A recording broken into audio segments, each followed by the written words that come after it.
So we want to understand recursion by a different means, by what is called as a tree representation of a recursion. Here you can see a recursive algorithm to find the nth Fibonacci number. It's basically if n is equal to 1 or n equal to 2, you return 1, otherwise you return Fibonacci n minus 1 plus fib n minus 2. The algorithm, the function name is called fib. It's returning an int. Right, so we know this fact. Now, if you want to understand this, and so let's say I want to, I'm going to call fib5 and I want to see how it's going to be executed. So fib5 comes here and it's neither n equal to 1 or n equal to 2. It comes inside this return and it's going to call fib n minus 1. Okay, so it's going to call fib n minus 1 and we are going to represent this by saying, by this notation. So fib n minus 1 is fib4. Okay, so it's basically saying fib5 called fib4. Okay, now then that value, whatever it is, how this is computed, we'll come to that, but this value is going to be added to, so this the value returned by fib4 will be added to fib3, right, because fib n minus 2. Fib5 therefore calls both the things, fib4 and fib3. So we will represent it by this notation. Okay, by the, so right, so fib5 calls both fib4 and fib3, and fib4 on the, what about this function, what does this call? So this is going to call, if you are inside fib4, it will come here, this is not executed, it comes here and calls fib3 and fib2. So you can represent that also.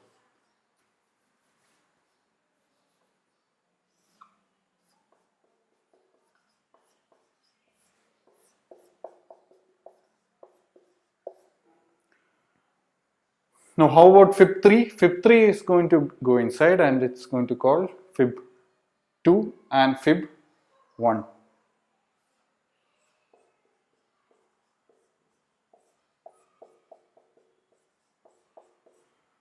Okay.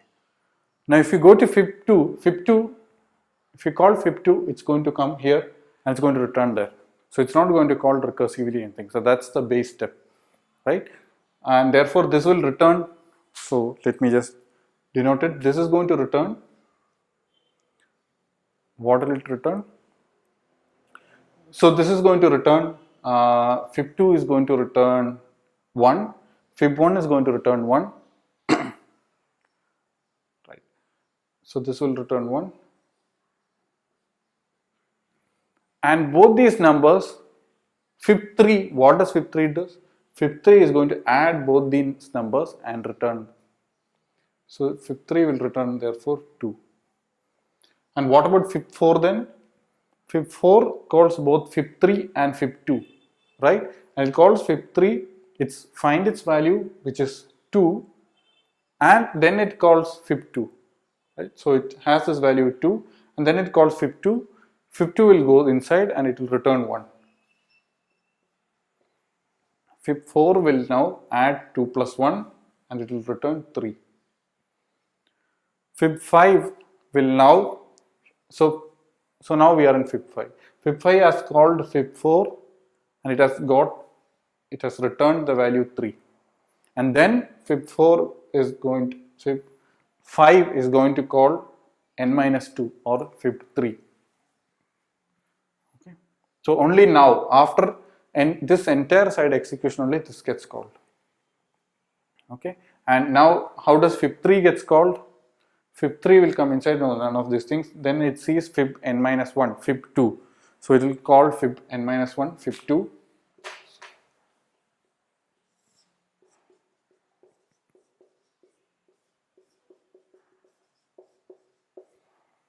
Right? And fib2 is going to return there itself. It's going to return 1. So we have now 1 here. And what about fib n minus 2 here? fib n minus 2 is fib 1,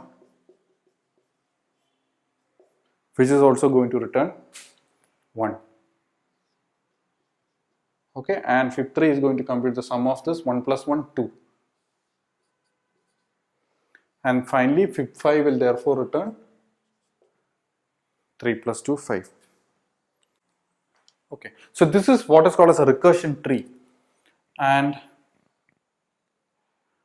let's see how to build this recursion tree for a different value. Fibonacci, 6th Fibonacci number.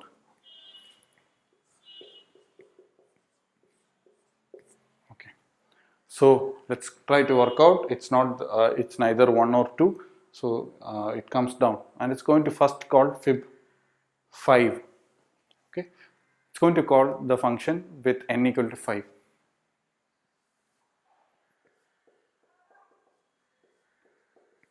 Okay, but you should keep in mind that, okay, now what is the next thing? So we are now in fib 5. Fib 5 will now, it's neither 1 or 2, it will come here and it is going to first see fib 4. So it's going to call fib 4. Again, we are here, n equal to 1, no, 2, no. It comes here and it sees fib 3. Fib 4 sees fib 3. Okay. Then it goes here for 3, n equal to 3. Neither, it calls fib 2.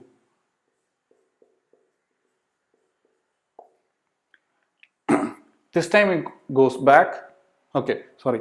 Fib 2 comes here. Fib 2 comes here. It sees return. So it's going to return 1.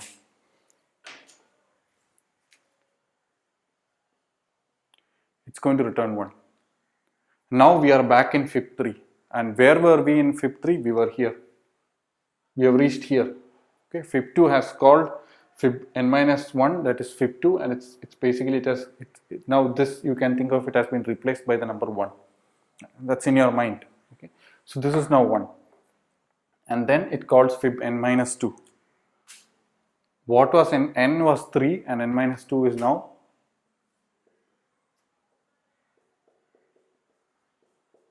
fib 1. And fib 1, when it comes here, it sees n is equal to 1 and it returns. Okay, so fib 3 now returns to fib 4. And where were we in fib 4? We were again here. We have finished fib n minus 1, fib 3, because it has now returned 2. Right. And now it has to call fib n minus 4 minus 2, 2.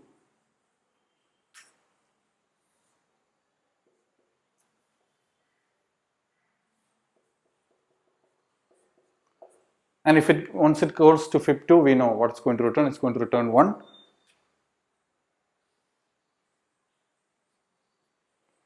And then fib 4 has now computed both these values and it's going to return the addition, the sum of it, which is 3.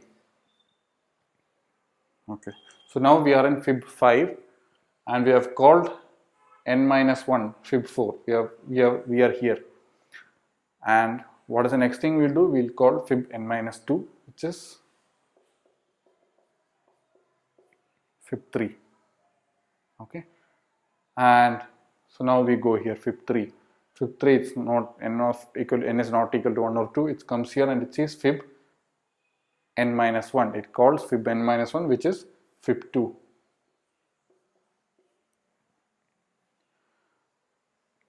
We come here, fib 2. Fib 2, it's n equal to 2. So it's going to return from there. It's going to return 1.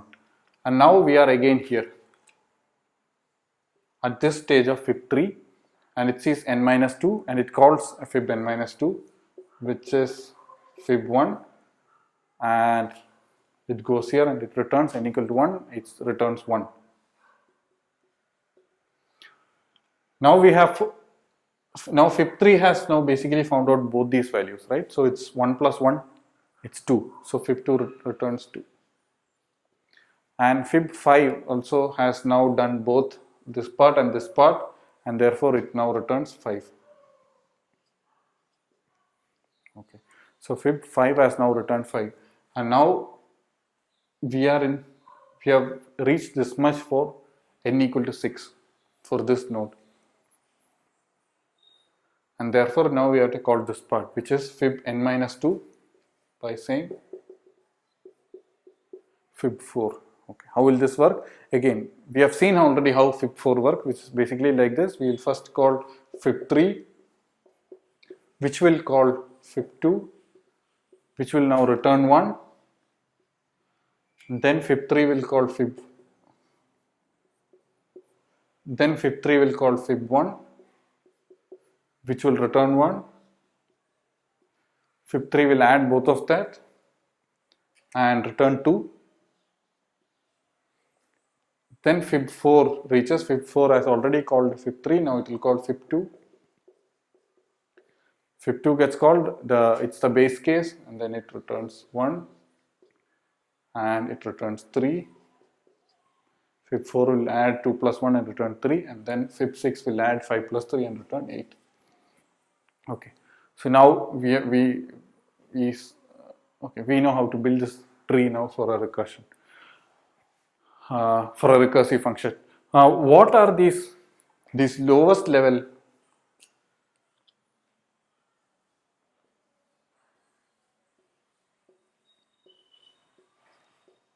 What are these lowest levels? These are my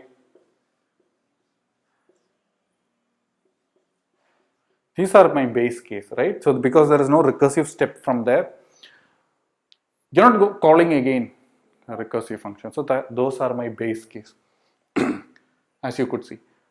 And all other internal, so these so this is a tree representation. Okay, what is formally we'll see what is a tree later, but this is what is called as a tree representation, and these are the leaves of the tree.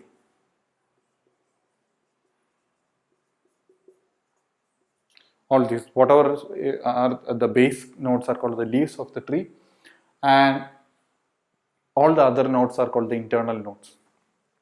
Now, as you can see, all the internal nodes are basically the recursive steps where the recursive call is made, and the leaves are the base case. Right. Okay, thank you.